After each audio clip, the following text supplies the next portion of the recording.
Breaking news formula ఈ race కేసులో దర్యాప్తు స్పీడప్ అయింది. మాజీ మంత్రి కేటీఆర్ ఇవాళ ఏసీబీ ముందు విచారణకు హాజరు కానున్నారు.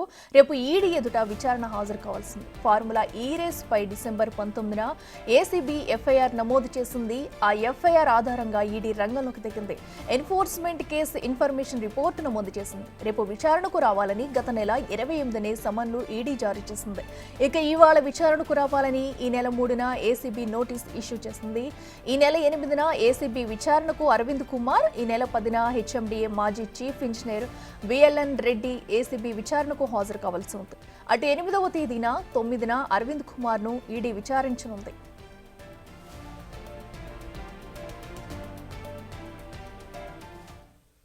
ఇదే అంశానికి సంబంధించి మరింత సమాచారం మా ప్రతినిధి రానా లైవ్ లో అందిస్తారు. రానా, చెప్పండి. ఫార్ములా ఈ రేస్ కేసులో కూడా నేడు మాజీ మంత్రి కేటీఆర్ అయితే విచారణకు హాజరు కావాల్సి ఉంది. మరి విచారణకు హాజరవుతారా లేదా అనే ఉత్కంఠ కూడా ఓ పక్కనైతే జరుగుతుంది. డీటెయిల్స్ ఏంటి?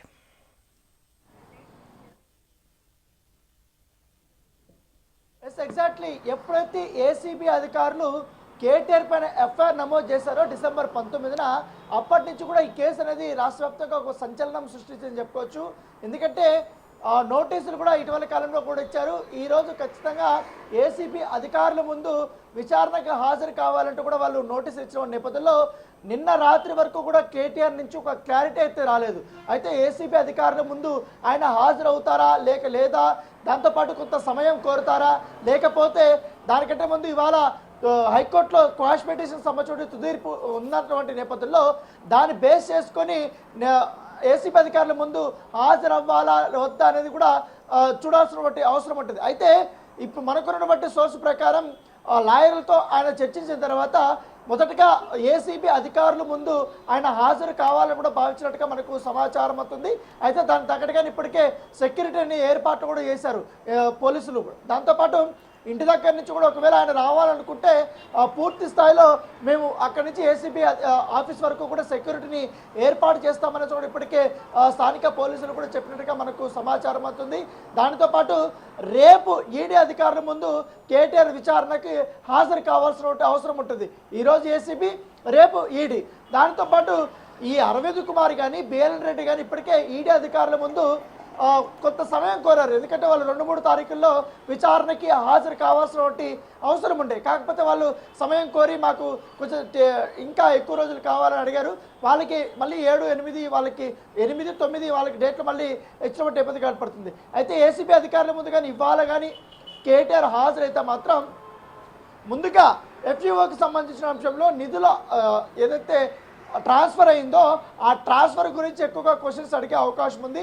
ఎందుకంటే ఎటువంటి పర్మిషన్స్ లేకుండా మీరు ఎట్లా పర్మిషన్ ఇస్తారు, ఎట్లా మీరు నిధులు విడుదల చేయమని చెప్తారు. దాంతోపాటు హెచ్ఎండిఏకు ఎటువంటి సంబంధం లేదు కాబట్టి ఎక్కడ పేమెంట్ చేయాల్సిన అవసరం కూడా లేదు. మీరు ఎందుకు హెచ్ఎండిఏని ప్రెషర్ పెట్టారు, అధికారులను ప్రెషర్ పెట్టారు అనేది కూడా క్వశ్చన్ చేసే అవకాశం ఉంది. ఎందుకంటే మామూలుగా ఈ ఫార్ములా కేస్ రేసింగ్లో గ్రీన్కో సంస్థ స్పాన్సర్గా ఉంది. సో నష్టాలు వచ్చినా లాభాలు వచ్చినా ఆ సంస్థ తీసుకుంటుంది కాబట్టి అది సడన్గా ఎందుకు వెళ్ళిపోయింది, ఒకవేళ సడన్గా తప్పుకోవడానికి మీకు మంత్రిత్వ శాఖ కానీ హెచ్ఎండిఏ కానీ మీకు చెప్పినటువంటి రీజన్స్ ఏంటి? ఆల్రెడీ ఫస్ట్ సీజన్ లాభాలు వచ్చాయని చెప్తున్నారు కాబట్టి ఇప్పుడు 50 కోట్ల రూపాయల వరకు కూడా మీరు నిధులు చెల్లించారు. దాన్ని ఎట్లా రికవరీ చేస్తారు? దానితో పాటు ప్రభుత్వ ఖజానాకి ఖచ్చితంగా కూడా నష్టం వాటిల్లినటువంటి నేపథ్యంలో వాటిని ఎట్లా పొడుస్తారు, ఏ రకంగా మీరు లాభాలను తీసుకుని వస్తారనే అంశం పైన కూడా క్వశ్చన్ చేసే అవకాశం ఉన్నట్టుగా మనకు సమాచారం అవుతుంది. అయితే విచారణకి హాజరు కావాలా లేదా అన్న దానిపై గత 3 రోజుల నుంచి కూడా చూస్తున్నాం. నేను లీగల్ టీంతో మాట్లాడుతున్నాను, నా పైన కావాలని కక్ష సాధింపు ధోరణితో ఈ కేసులు పెడుతున్నారు, తప్పుడు కేసులు పెడుతున్నారు, అధికారులు చేసినటువంటి తప్పులకి నా పైన కేసులు పెట్టడం ఏంటి అనేది కూడా కేటీఆర్ తన వర్షను మార్చినటువంటి నేపథ్యంలో ఒకవేళ కానీ ఇవాళ కేటీఆర్ కానీ హాజరు అవుతే మళ్ళీ వీళ్ళకి అరవింద్ కుమార్ కానీ బిఎల్ఎన్ రెడ్డి కానీ వీళ్ళందరూ ఉన్నారు. వారు ఎటువంటి స్టేట్మెంట్ ఇస్తారనేది కూడా ఒకసారి ఆలోచించాల్సిన అవసరం ఉంది. ఎందుకంటే ఇప్పటికే మొత్తం నెపమంతా కూడా అధికారుల మీద కూడా కేటీఆర్ చెప్పేశారు కాబట్టి ఈ రోజు కూడా అధికారుల ముందు కేటీఆర్ అధికారులకు సంబంధించిన అంశాలపైనే ఆయన ప్రస్తావిస్తారా, నా తప్పు ఏం లేదని చెప్తారా, లేకపోతే కేవలం హైదరాబాద్ బ్రాండ్ని పెంచడం కోసమే నేను సెకండ్ సీజన్ని రెన్యువల్ చేసుకోవడం కోసమే నేను ఇట్లా చెప్పాను, దీని వెనక ఎటువంటి దురుద్దేశం లేదు, నాకు ఎటువంటి డబ్బులు రాలేదు, నేను ఎక్కడ తీసుకోలేదు, ఇక్కడ ఎటువంటి అవినీతి లేదు అనే అంశాన్ని ఏసీబీ అధికారుల ముందు ప్రస్తావిస్తారా అనేది కూడా చూడాలి. ఎందుకంటే ఇవాళ 10 గంటలకి ఆయన ఖచ్చితంగా ఈడీ అధికారికి ఏదైతే ఏసీబీ అధికారుల ముందు ఆయన హాజరు కావాల్సిన అవసరం ఉంది. సో 9:30కి ఒక క్లారిటీ వస్తుంది, ఆ ఇంటి దగ్గర నుంచి బయలుదేరుతాడా లేదా లేకపోతే క్వాష్ పిటిషన్ తీర్పు వచ్చినంత వరకు కూడా ఎదురు చూస్తాడా.